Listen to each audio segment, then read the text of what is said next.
Vamos começar a bater um papo conosco aqui hoje à noite, como já foi anunciado, Karen Neves. Karen, podemos chamar, é uma jovem que tem esclerose múltipla e vem aqui para desmistificar, passar muita informação e, sobretudo, mostrar que existe sim qualidade de vida e felicidade em qualquer cenário, em qualquer contexto. Boa noite, Karen Neves, seja bem-vinda ao Repórter 98. Boa noite, obrigada, meninos, pela receptividade.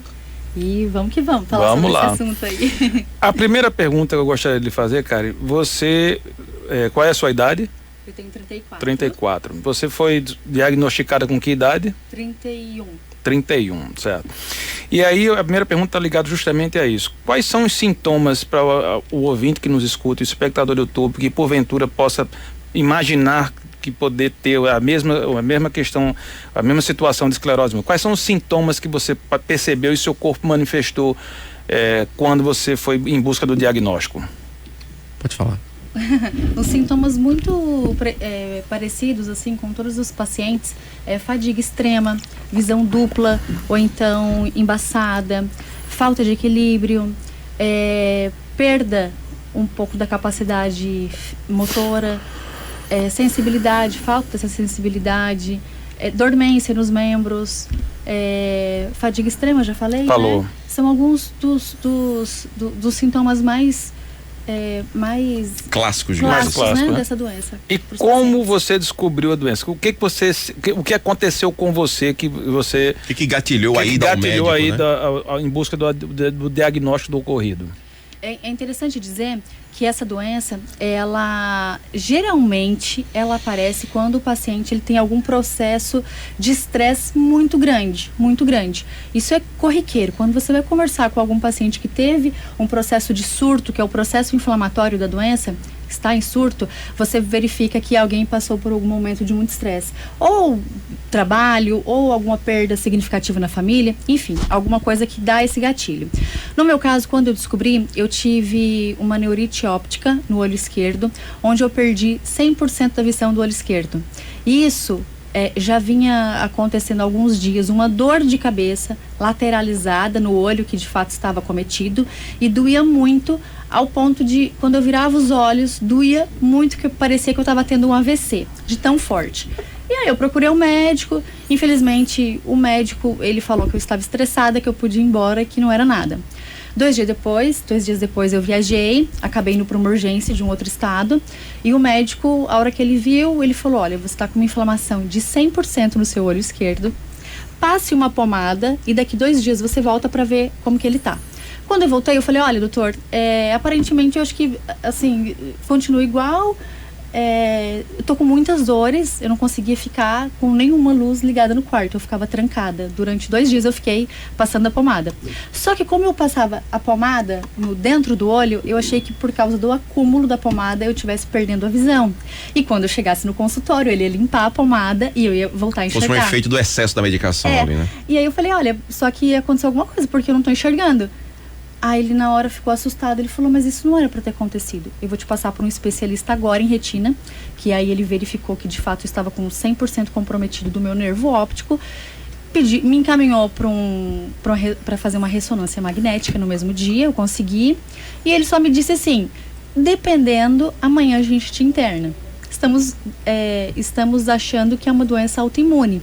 Até então foi isso, fiquei muito assustada, eu estava em viagem, não Qual imaginava. foi o impacto disso, de você imaginar poder estar com a doença nessa sinalização médica? Eu já fiquei desesperada, porque só pelo fato de falar: você vai ser internada amanhã, sem nunca na minha vida, nesse tempo todo de existência, eu nunca tinha sido internada, então eu fiquei muito preocupada. Eu falei: deve ser alguma coisa muito grave. Para me internar, deve ser algo muito grave. Eu fiquei com muito medo. Deixa eu fazer uma pergunta, um parêntese, Karen. Antes desse episódio, você já tinha tido algum contato com esclerose múltipla? Você conheceu alguém que teve? Ou algum histórico familiar que em algum momento você pôde: oxa, será que eu também tenho? Então... Ou você nunca tinha tido contato com a doença, ou sequer conhecia o que era a esclerose múltipla? Não conhecia. A única coisa que eu sabia era de uma atriz da Globo famosa que tinha... A Cláudia Rodrigues, né? Rodrigues. A única pessoa que eu conhecia mesmo pela televisão. Na minha família não tem nenhum histórico de doença de esclerose múltipla. E esqueci que você perguntou, desculpa.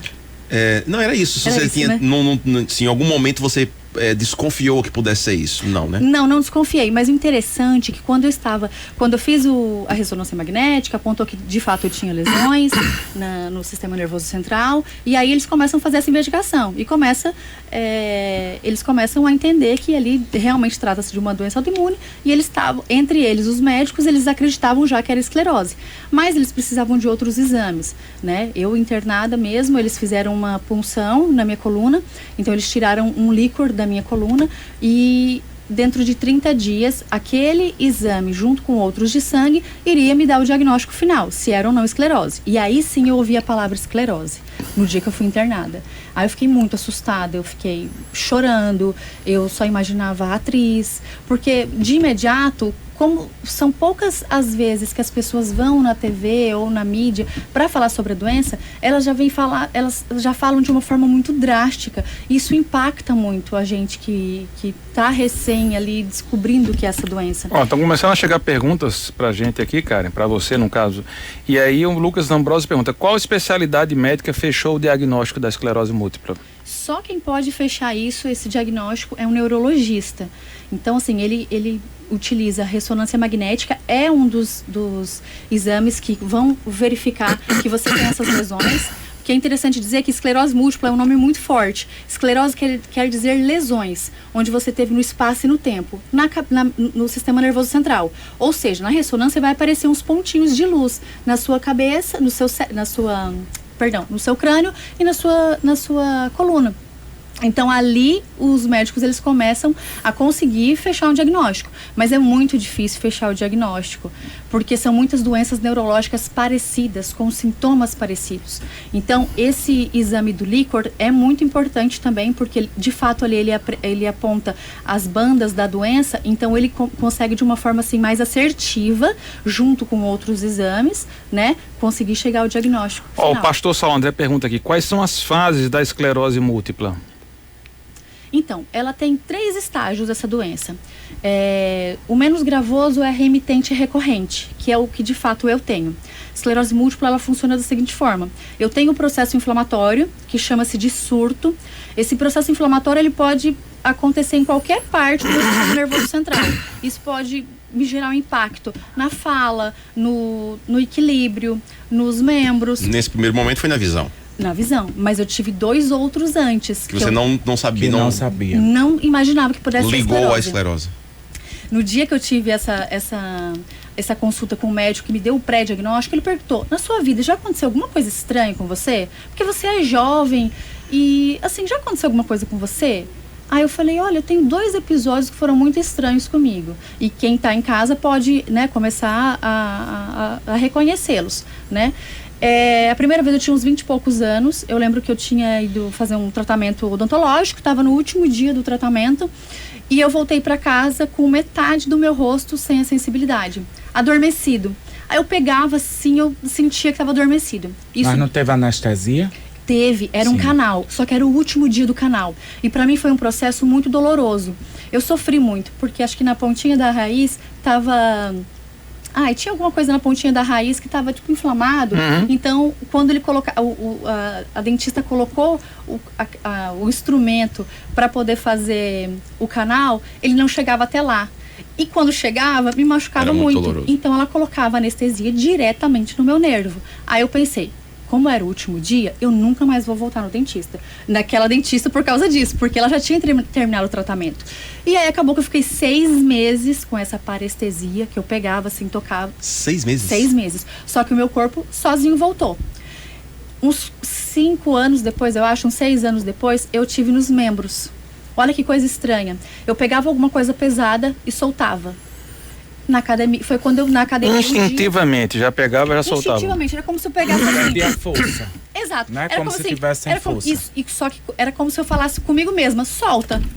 E eu comecei a pegar os pesos na academia um dia e comecei a soltar. E eu comecei a ficar com... Eu falei: meu Deus, vão achar que eu sou maluca, né? Derrubando os pesos assim. E aí eu lembro que eu até saí chutando assim com raiva, fui embora, não treinei esse dia. E aí, só que isso foi evoluindo. Então, esses sintomas, eles começam devagarinho e eles vão evoluindo, assim como foi do meu olho. Começou com dores, começou com muitas dores laterais e ele vai evoluindo até uma hora que é insuportável. Karen, o que leva à esclerose múltipla? É uma condição estritamente genética ou tem alguma condição, algum hábito de vida, alguma Aí o pastor Salandé emenda colocou que leva a isso? O que fazer para evitar, se existe alguma coisa que pode ser feita para evitar a esclerose múltipla? Infelizmente, evitar, nós não conseguimos evitar. O que acontece? Existem duas teorias que a gente acreditam que vem a ser esclerose múltipla. Uma, que você passa por um processo inflamatório e de alguma infecção quando você é jovem, e aí isso, de alguma forma, isso faz com que a sua imunidade, ela fique meio comprometida. Deixa eu só explicar o que é o surto. A esclerose múltipla, que é mais fácil para os espectadores, né, conseguirem compreender.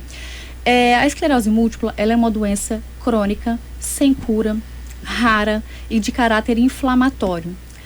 Quando qualquer pessoa tem alguma inflamação no corpo, o nosso sistema imunológico combate, certo? A esclerose múltipla acontece o contrário. Ele começa a se auto-atacar. Então, assim, quando a gente tem esse processo inflamatório, ela acaba tirando a proteção que nós temos nos neurônios, onde eles mandam os impulsos do nosso cérebro para o sistema nervoso central. Logo, quando a gente tenta fazer alguma coisa nesse processo inflamatório, o nosso corpo não responde bem, ele está comprometido, entendeu? Por exemplo, com o meu olho, por exemplo, com o equilíbrio de algumas pessoas que têm a falta de equilíbrio, e assim vai. Então, assim, infelizmente não sabe de onde surge, mas inclusive esse ano saiu uma reportagem, um estudo, na verdade, da revista Science, acho que foi em janeiro desse ano, se eu não me engano, de uma pesquisa que durou 20 anos em Harvard, onde eles conseguiram chegar à conclusão de que 95% dos pacientes que têm esclerose múltipla já tiveram contato com uma doença que chama Epstein-Barr. Essa doença, ela é a doença do beijo. Ela é conhecida como um tipo de herpes. Você pode ser contaminado com ela através do beijo ou através de um copo, de talheres que uma outra pessoa que tenha o mesmo doença possa passar para você. E essa pesquisa foi feita em mais de 10 milhões de pessoas. E 95% das pessoas do universo pesquisado adquiriram a esclerose múltipla depois de ser contagiado com essa doença. Só que, assim, é uma doença que ela é muito pesquisada. Então, assim, mesmo a gente tendo esse dado, acontece, eu fiquei sabendo através dessa pesquisa que 90% da população já teve contato com essa doença. Ou seja, mas nem todos têm a esclerose múltipla. Desenvolve a esclerose múltipla. Então, assim, há uma porcentagem, você aumenta em 32 mil vezes a pessoa que é contaminada com essa doença. Dá a chance de ter... 32 mil vezes ela tem a chance de ter esclerose múltipla. Então, esse foi a pesquisa mais avançada que nós temos, que de fato chegou a alguma coisa bem expressivo mesmo pra gente saber de onde ela é.